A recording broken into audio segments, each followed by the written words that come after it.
Julius Mkhwanazi has been arrested. The EMPD top cop will be spending the whole weekend behind bars and appearing in court on Monday. So in this video, I'm going to show you what's going on there.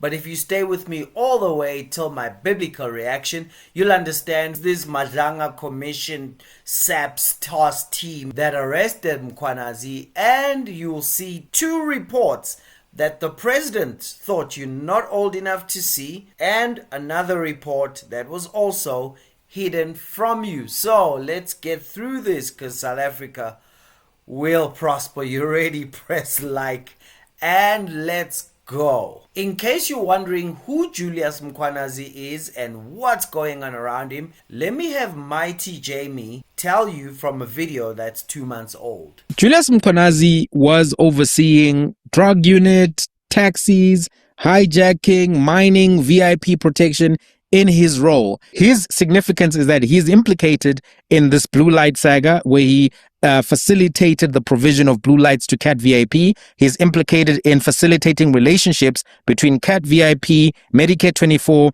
and the Ekurhuleni Metro. He's implicated in stealing copper cables from sites where they were not empowered to go in. They stole those particular copper cables. That's what we've heard. He's implicated in some kind of funny business with a dead body which was disposed of after a suspect in a robbery was killed during an interrogation at his home. This suspect was suspected of stealing something from a warehouse. The question then becomes, what was in that warehouse that made all of these people go to the house, refuse to take 500,000 which they were offered, and torture that witness to the point where that witness ended up, dying? Which is what Witness D alleged happened. And then we know that Witness D was killed just early in December as the Madlanga Commission was preparing its initial report. So the name of Brigadier Julius Shady Mkhwanazi shows up in all of this, and that is his significance, right? So that is the suspended Deputy Chief Commissioner Julius Mkhwanazi. And so the blue light saga is that Julius Mkhwanazi helped Cat Phala, whom we show up here, to get blue lights for the Cat VIP cars, a private security company. So this is Julius Mkhwanazi's last testimony at the Madlanga Commission, where he was trying to distance himself from this whole Blue Lights Brigade saga.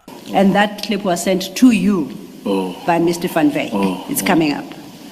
Yeah, Miss sorry, Julius, don't you want to send me Vusi's letter as well, so I can print it as well, and you can sign that, and I'll see you now. Vusi is Cat Phala. I'll play it again. Please listen. Yes. Triple B, don't you want to... Yeah, Miss sorry, Julius, don't you want to send me Vusi's letter as well, so I can print it as well, and you can sign that, and I'll see you now. Okay, there's background noise where he is. He's asking you to send him Vusi's letter, can sign and send him Vusi's letter so he can print it now. And then I think you are scheduled to have a meeting because he says, see you now. What Vusi's letter is this? Is this the appointment letter that we've been discussing throughout? No, appointment, it's a card, not a letter. Okay, now he says Vusi's letter. No, I'm lost. No, I don't remember.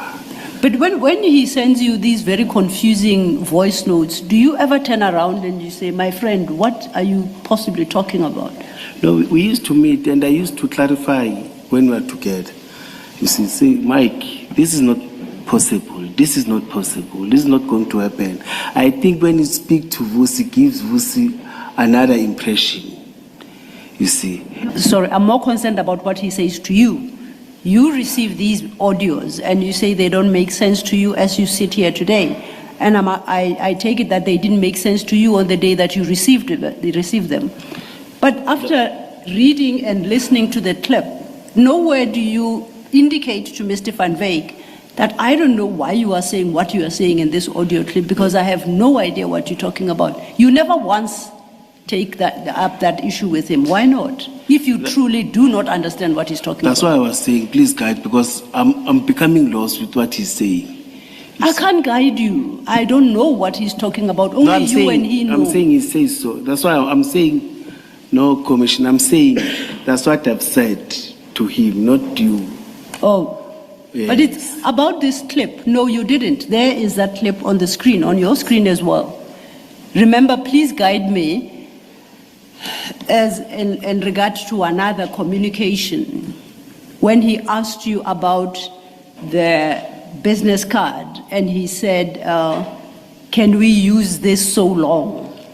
That's when you responded, please guide me. So we are done with that conversation. Now he sends you this audio clip to requesting you to finalize and send Vusi Matlala's letter for signature and so he can print. And I'm saying to that particular audio clip, you don't say, I really have no idea what you're talking about. And I note it's a consistent pattern to all these videos and audio clips. You sit here and you say, I don't know what he's talking about, but you never took up that issue with him in the WhatsApp chats that you don't know what he's talking about. So I want to suggest to you that it's because you knew precisely what he was talking about. That's why you never questioned. And you sit here today and you suggest that you are absolutely clueless about what he's talking about.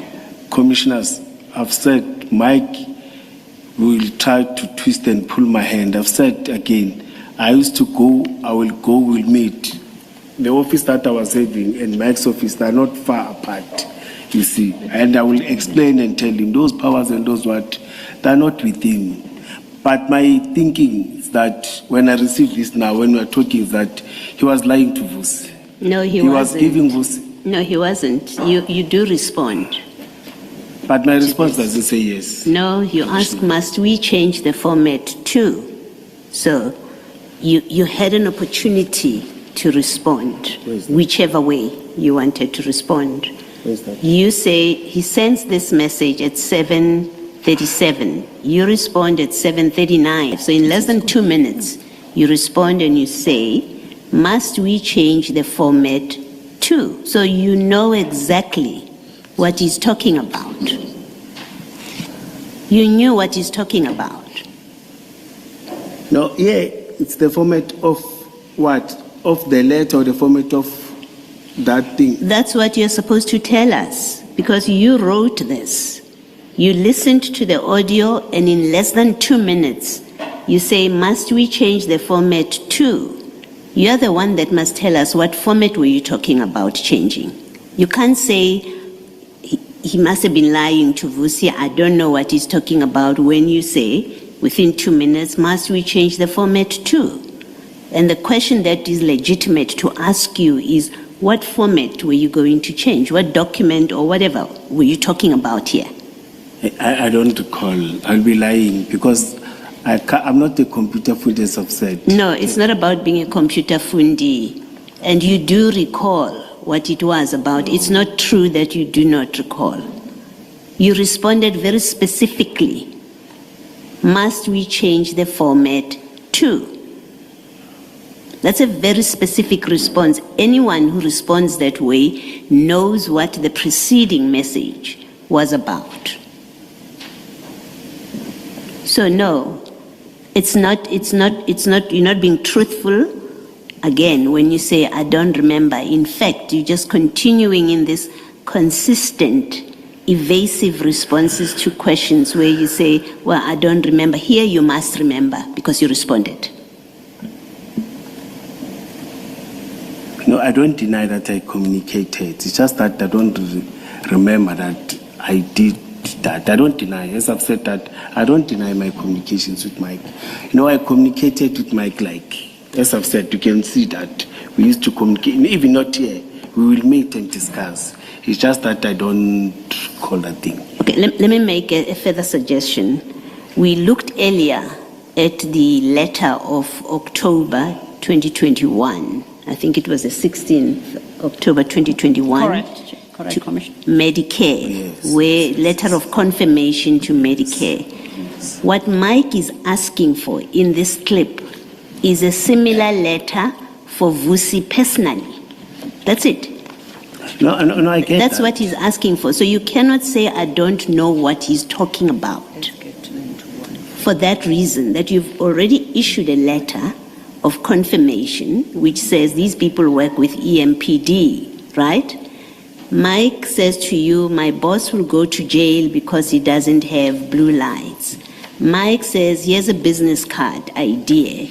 Mike says, we want a confirmation letter. And in the other clip that we listened to, yes, can we get a confirmation letter? And now Mike says, can I get a letter for Vusi? You know what the letter is about. It's exactly the same letter that you gave to Medicare, but now he wants it for his boss, in his boss's name. You know and understand. That's what that conversation, that series of conversations was all about. And where you say you don't know what he was talking about, he must have been lying to Matala. It's you, Commissioner Mkhwanazi, with respect, who's lying to us. Yes. Thank you. And comment. I don't mean to stop you from commenting. If you think there's anything you want to say, no, I don't want to comment, Commissioner. Thank you. I will never comment. So a lot of I don't remember, and early on Saturday he was arrested. Let's just listen to what the South African Police Service spokesperson, Brigadier Athlenda Mate, has to say about this latest arrest. Even though there is no mention of a name, sources of the SABC say it is indeed Julius Mkhwanazi. The official was arrested this morning at his home in Gauteng. The task team is still searching for other suspects linked to the case. These arrests emanate from an ongoing investigation into corruption within the EMPD. No further comment will be provided on the merits of the case at this stage.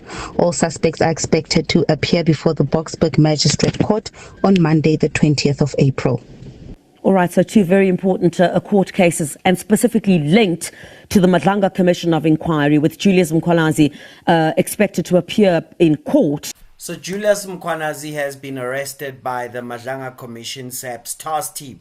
What do I mean by that? Well, you remember that on the 29th of January, the president released a statement about the interim report which he had received from the Madlanga Commission. And so many South Africans are truly grateful as loyal subjects that our Supreme Leader, in his great wisdom, felt that he should protect us loyal subjects of the South African realm, from looking into the Madlanga interim report, even though we followed the Madlanga Commission. But in his great wisdom, his great love, his great protection, kept it from us, but was so kind and so generous to pick and choose from the record what we can handle. And I think some South Africans are not grateful enough about the care that we live under as loyal subjects. So one of the things that the Supreme Leader picked from the interim report to let us know about is that the interim report had Sinona, Shibiri, Nkwashu, Majeng, Sergeant Nkosi, who's also already been arrested. There was prima facie evidence of wrongdoing by EMPD Chief of Police Julius Mkhwanazi, Imogen Mashazi, and many others. Many people don't know that what President Ramaphosa did do, which is actually pretty good, is that he directed the Minister of Police, Kachalia, and Masemula to constitute a task team to look specifically into this commission. So as the commission is going, there's actually a task team to go after people, or to go after whatever might be in the interim report, which we don't know. But in his great generosity and kindness, at least what he showed us here is as much as we know. So Julius Mkhwanazi arrested, fraud, corruption, and defeating the ends of justice. Speaking of secret reports, a week ago, the Independent Police Investigative Directorate, IPID, which is the cops that investigate cops, finally released a report. I want to show you what's in this report that was released most people are missing what this report says because a lot of the reporting is hiding behind big English words and it's easy to miss exactly what's going on here. We're gonna dive in. But before that, let me let you know about this. Why not come to our State of the Nation breakfast? We're going to be talking about this. There is no doubt, because I know that one of our panelists, Bonsai Shongwe, has got extremely strong opinions. Come along to our State of the Nation breakfast on the 6th of May. Bonsai Shongwe will be on stage, and so will Dr. Frans Cronje, one of South Africa's top analysts, especially as to global politics. 6th of May in Sandton. Go to our website, sona.co.za, and book your spot at this breakfast. Spots are running out, so I would urge you to act quite quickly. Okay, so this is what is in the report. 2022 to 2023 was the investigation. October 2023, investigation was done and the report was completed. But now, from 2023 to 2026, this report was classified as top secret. But then finally, mainly because of Action SA that kept going after it and demanding to see it put in a PIA request, was taken around in circles for 3 years, but they finally won and the report was declassified. And so just a week ago, we got to finally see this report. So this is what it says. What did the police do? Well, they didn't officially report the crime to the police system. You remember $570,000 or whatever was stolen from Ramaphosa's couch. Now, when we hear about a crime, we report it to the police. An actual cop didn't, and instead he handled it privately. Went after suspects on his own, using government resources like cars, money, officers, helicopters, and they lied about where they were traveling and to do what. According to the report, it seems that they kidnapped suspects, interrogated them illegally, bribed them to stay quiet, crossed into Namibia without proper authority. We start with the presidential protection head, literally the chief bodyguard. He ran the whole operation according to the report. He didn't open a police case. He led a private investigation. He used SAPS resources illegally. He traveled locally to Cape Town and to Namibia. He gave false reasons for his trips. So he was the main driver of this, the guy who is most responsible for protecting the president. But that's not all, folks. Then we have Constable Ricoto, who helped to track suspects. He did surveillance in Cape Town, misrepresented why he traveled on paper, and gave conflicting statements when he was asked to explain what's going on. So he gave operational support. But now we come to Bejani Chauke, who is the presidential envoy. He traveled with Rhoda to Uppington and Namibia. He used SAPS resources, got in VIP cars when he wasn't authorized to. The trip involving him was not properly approved, and the purpose of the trip doesn't match official records. So then what are we seeing here?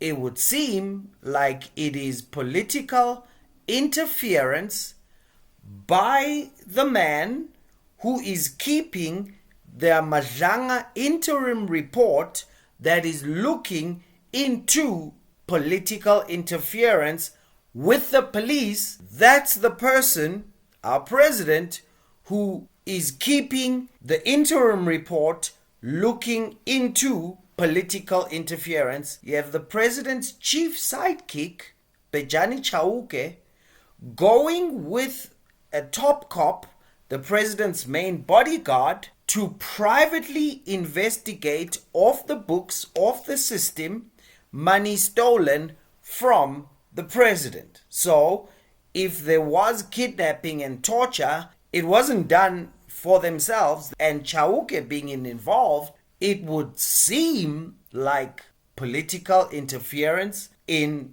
police business. And now the person who is linked to this report that makes it seem like there's clear political interference got the first Madlanga Commission report into political interference, but then said, I will keep it to myself, but I'll tell you what's in it. And then picked whatever's in it and put it up there. And then the task team is now going after those people. So that's what the report shows. No official case opened, police running and parallel operation, state resources used for private matter, travel and actions misrepresented, and this report has been hidden for 3 years, and finally it's come out. The political fallout is gonna be a mess. The longevity of President Ramaphosa's presidency will come under pressure. I'm sure Parliament is about to get heated. It's gonna be interesting. And in all of this, one thing is for sure. When the righteous are in authority, it's good times. But when a wicked man rules, it sucks. That's why I always say no man can serve two masters, because either you love the one or hate the other, or you'll despise the one and honor the other. You cannot serve God and Karl Marx. I know many of you are waiting for the book. You know, this is South Africa. You know, I'm going to get it through to you. But, you know, there are a few hurdles you got to jump over that the comrades set up in the name of the blacks. Well, this black guy also has to jump over the same hurdles just to get this book to you. But be patient. We'll get over them and we'll get it through to you. As you know, the comrades drank. They ate the post office. So that system's not going to work. But we're working on it. So we'll get you your copy ASAP. And let's make history together. Cheers.